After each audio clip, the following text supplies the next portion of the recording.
राष्ट्रवादी शरदचंद्र पवार पक्षाचे प्रदेशाध्यक्ष जयंत पाटील यांनी आज प्रदेशाध्यक्ष पदाचा राजीनामा दिला असून राष्ट्रवादीच्या प्रदेशाध्यक्षपदी आता शशिकांत शिंदे यांची नियुक्ती करण्यात येणार आहे। मंगळवारी शशिकांत शिंदे हे राष्ट्रवादी शरदचंद्र पवार पक्षाचे प्रदेशाध्यक्ष म्हणून पदभार स्वीकारणार आहेत। प्रदेशाध्यक्षपदी निवड जाहीर झाल्यानंतर शशिकांत शिंदे यांनी माध्यमांशी बोलताना म्हटले की पक्षाच्या प्रदेशाध्यक्षपदी निवड होणे हे मी माझं भाग्य समजतो।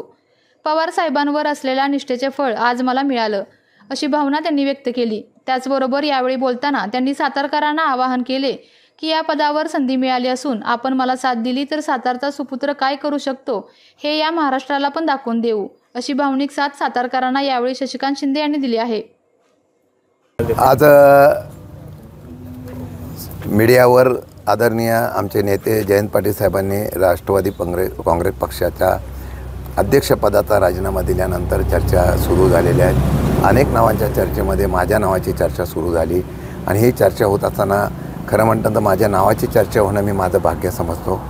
सातारा जिल्ह्यातल्या एका सामान्य कुटुंबातला एका कार्यकर्त्याला शरद पवार साहेबांच्या सारख्या एका नेतृत्वाच्या पक्षाचं मला काम करण्याची संधी आणि त्या ठिकाणी मिळते, मी माझं भाग्य समजेन।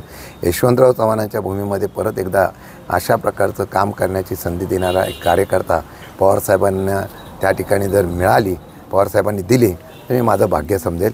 मला वाटतं की येणाऱ्या काळामध्ये जर संधी मिळाल्यानंतर पक्षवाढीच्या संदर्भामध्ये प्रयत्न करणं एक आव्हान असणार आहे। तुम्ही कशा पद्धतीने नेतृत्व करता, मी जिल्ह्याचा अध्यक्ष पण होतो, मी कामगार संघटनेमध्ये काम करतो, चळवळीचा कार्यकर्ता आहे, आक्रमक आहे, आंदोलनं करतो आणि परिणामाचा मी कधी विचार करत नाही। त्यामुळे मला वाटतं की हे संमिश्र रसायन घेऊन साताऱ्याचा पुत्र महाराष्ट्रामध्ये काय करू शकतो हे दाखवण्याचा मी प्रयत्न 100% करेल। मला वाटतं की संधी मिळाली तर मी सातारकरांना पहिलं आवाहन करेल की संधी मिळालेल्या आपल्या माणसाला सर्वांनी प्रेम द्या।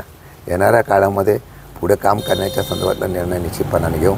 आव्हानं बरीच आहेत, खरं म्हटलं तर हे सध्या सत्तेत नसताना पद घेणं एक आव्हान असतं आणि ते पद मिळालंच मला तर मला वाटतं की ते आव्हान स्वीकारत असताना सध्या असलेल्या महायुतीमधला बेबनाव आणि महायुतीच्या असलेल्या कारभारावर आत्ता काल 57,000 कोटीची सप्लिमेंटरी बजेट, मी आता 30 वर्षे ह्या सभागृहामध्ये काम करतो आहे, रेग्युलर एक सभागृहातली मला माहिती आहे। 57,000 कोटीची बजेट करताना दुसऱ्या पण काही प्रस्ताव आमच्याकडे आले, त्यामध्ये 89,000 कोटी 80,000 कोटी अशा प्रकारचे प्रस्ताव आले। पण त्यात आम्ही शोधत होतो ग्रामीण भागातल्या शेतकऱ्यांसाठी काय केलं, तर त्यामध्ये ओला दुष्काळसुद्धा ही सरकार जाहीर करू शकत नाही। शेतकरी अडचणीत आहे, युवक वर्ग बेरोजगार आहे।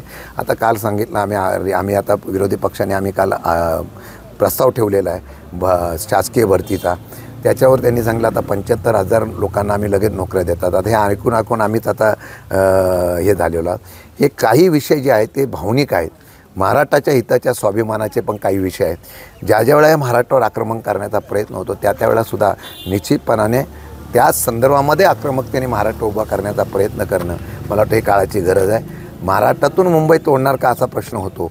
मला वाटतं की हळूहळू मुंबईला महाराष्ट्राकडून वेगळी करण्याचा एक प्लॅनिंग सुरू आहे आणि ते प्लॅनिंग करताना आम्हाला ते जागृततेने महाराष्ट्राचा स्वाभिमान ठेवण्याचा प्रयत्न करणं गरजेचं आहे। अनेक प्रश्न आहेत, मला वाटतं येणाऱ्या पक्षवाढीच्या संदर्भातून ह्या सर्व प्रश्नाला गती देऊन नेतृत्व करणं हे आव्हान असेल आणि त्या आव्हानामध्ये यशस्वी झालो तर मला वाटतं की चांगलं होईल।